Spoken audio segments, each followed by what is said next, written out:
Les chapitres 6 et 7 du livre s'intéressent à la manière dont le temps et l'espace sont vus à travers le mode de production capitaliste. Si le spectacle médiatise la vie à travers des images marchandises, il influe alors sur la manière dont la temporalité et la localité sont appréhendées.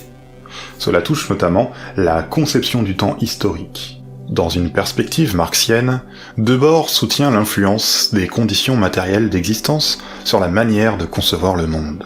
Ainsi, avant le capitalisme, ou en dehors de lui, un mode de production agraire, rythmé par le retour des saisons, produit dans les consciences l'idée d'un temps cyclique et répétitif.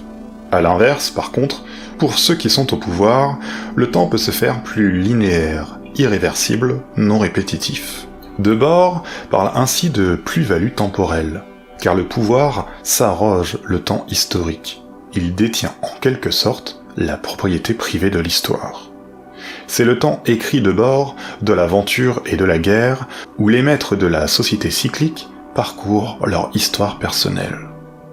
Il faut attendre l'avènement de la bourgeoisie pour que le temps linéaire descende, pour ainsi dire, dans les sphères sociales qui étaient auparavant plongées dans un temps cyclique.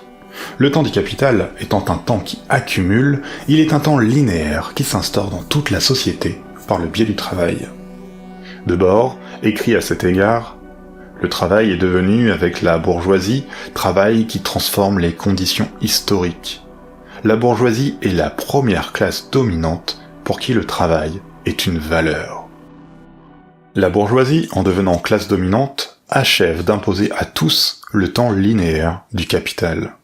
Mais ce temps linéaire, cumulatif, irréversible, est en même temps le temps qui élimine ce qui est véritablement vécu. La bourgeoisie a imposé à la société un temps irréversible. Mais écrit Debord, elle lui en refuse l'usage. Le prolétaire est ainsi à la base du temps du capital, mais ce temps lui est aliéné par définition. Son temps, c'est en fait celui des marchandises à travers lesquelles il se vit.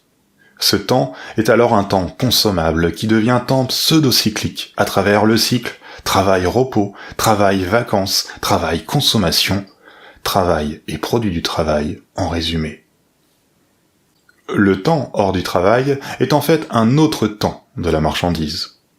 Le temps du spectacle et de ses images est ainsi total. Debord écrit: la réalité du temps a été remplacée par la publicité du temps.